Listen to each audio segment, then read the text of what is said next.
नमस्कार दोस्तों, आप सभी का स्वागत है हमारे चैनल में। आज 4-5 न्यूज़ जो आई हैं उस पर चर्चा करेंगे।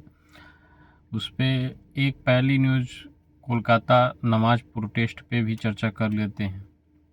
उस पर भी सड़क पर नमाज पढ़ने पर नई पाबंदियों के खिलाफ मुस्लिम समाज ने प्रदर्शन हिंसा का रूप ले चुका है और पार्क, सर्कस, राजा बाजार समेत कई इलाकों में पुलिस और प्रदर्शनकारियों में के बीच झड़प हुई है। लाठीचार्ज, पथराव, ट्रैफिक जाम की खबरें आ रही हैं। नई बीजेपी सरकार, सड़क पर नमाज और लाउड स्पीकर पर पाबंदी क्यों आई, पूरा मामला क्या है, आज इस वीडियो में विस्तार से समझते हैं। दोस्तों, 15 मई 2026 को शुक्रवार को नमाज के बाद कोलकाता राजा बाजार इलाके में तनाव शुरू हुआ।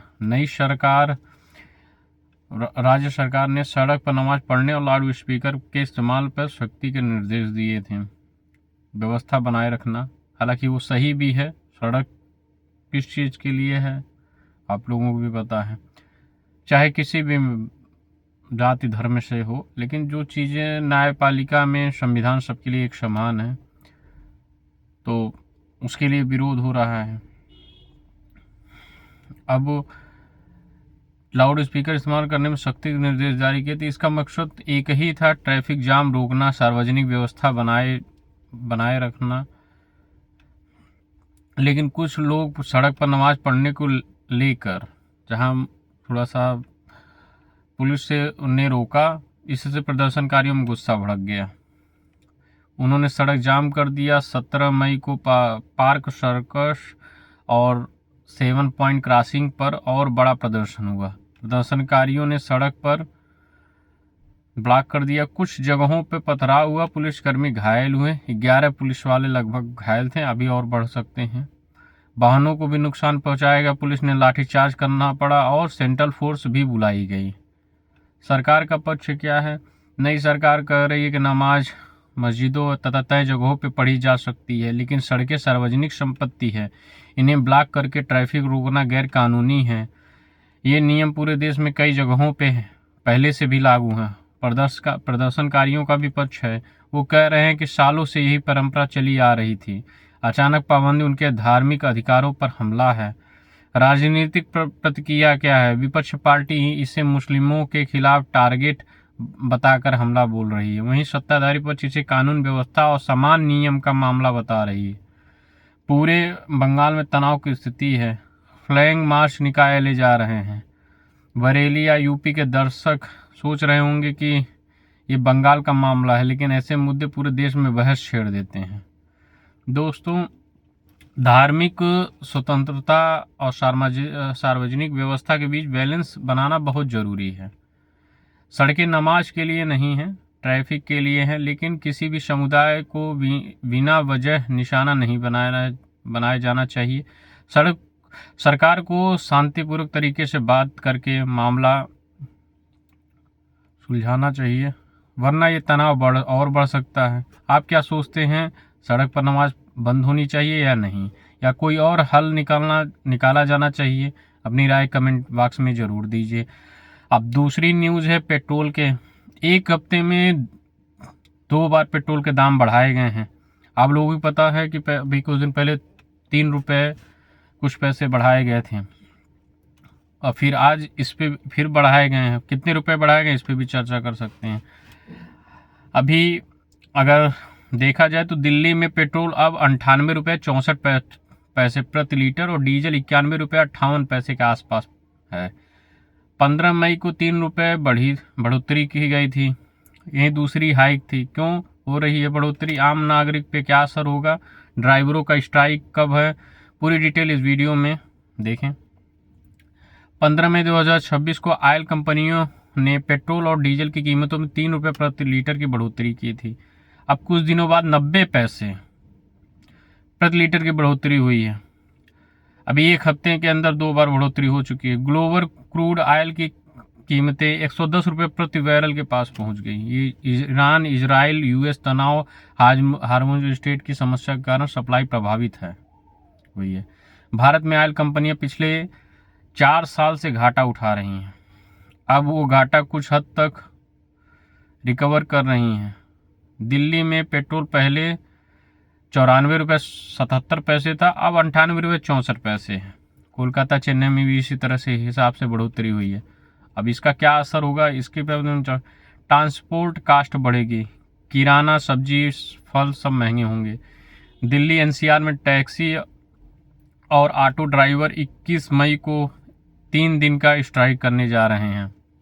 कांग्रेस और विपक्ष कह रही कि सरकार आम आदमी को लूट रही है। बरेली या यूपी में आपकी गाड़ी चलाते हैं तो महीने में कितना एक्स्ट्रा खर्च आएगा, कमेंट करके ज़रूर बताइए। महंगाई का ये दौर जारी रह सकता है। सरकार को सब्सिडी या एक्साइज ड्यूटी कम करके राहत देनी चाहिए। आप क्या सोचते हैं, सरकार सही कर रही है या गलत कर रही, कमेंट करके अपनी राय ज़रूर दे सकते हैं। दूसरा खबर ये है, स्ट्रीट डॉग सुप्रीम कोर्ट का फैसला जो आया था इस पे भी चर्चा कर लेते हैं। सुप्रीम कोर्ट ने बड़ा फैसला सुनाया था इस पे। स्कूल, अस्पताल, स्टेशन जैसी जगहों से कुत्तों को हटाने का आदेश बरकरार रखा है। क्या ये पब्लिक सेफ्टी के लिए ज़रूरी है या एनिमल राइट उल्लंघन है, पूरी डिटेल आज देख लेते हैं इस पे भी। नवंबर 2025 में ऑर्डर को मॉडिफाई करने की याचिका पर एससी ने इसका इनकार कर दिया। जस्टिस विक्रम नाथ की बेंच ने कहा, कोई नहीं जानता कौन सा कुत्ता किस मूड में है। पब्लिक जगहों पे कुत्ते खतरा बन गए हैं। अस्पताल, school, bus stand, railway station से स्ट्रीट डॉग हटाए जाएं। वैक्सीन और शेल्टर में रखा जाए इनको। रेबीज या खतरनाक कुत्तों को भी उनसे भी बचाया जाए भाई। राज्य को एबीसी रूल लागू करने की चेतावनी, वरना हैवी कंपेंसेशन होगा। तमिलनाडु में 2026 में 2.63 लाख डॉग बाइट केस हो चुके हैं। तमिलनाडु में 2,63,000 डॉग बाइट हो चुके हैं, मतलब कुत्तों ने काटा है, ऐसी रिपोर्ट दर्ज हो चुकी है। बच्चे और बुजुर्ग पर सबसे ज़्यादा असर है। एनिमल एक्टिविटीज़ कह रहे हैं कि ये क्रूरता है, लेकिन आम लोग राहत महसूस कर रहे हैं। अब बैलेंस दोनों के लिए ज़रूरी है, तो न तो कुत्तों को मारो, न इंसानों को खतरा में डालो। सरकार को एबीसी शेल्टर खोलने चाहिए। आपका क्या विचार है, कमेंट राय में ज़रूर दीजिए।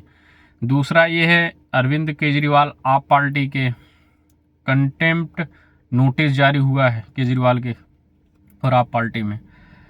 अरविंद केजरीवाल और आप पार्टी के नेताओं पर दिल्ली हाई कोर्ट ने क्रिमिनल कंटेम्प्ट का नोटिस जारी किया है। जज के खिलाफ सोशल मीडिया पे वेरीफाइंग कैंपेन का आरोप। क्या ये न्यायपालिका पे हमला है, पूरी कहानी देख लेते हैं, इस पे भी चर्चा करते हैं। 14 मई 2026 को जस्टिस स्वरान कांत शर्मा केजरीवाल, मनीष सिसोदिया, संजय सिंह, सौरभ भारद्वाज समेत कई नेताओं के खिलाफ एक्शन लिया।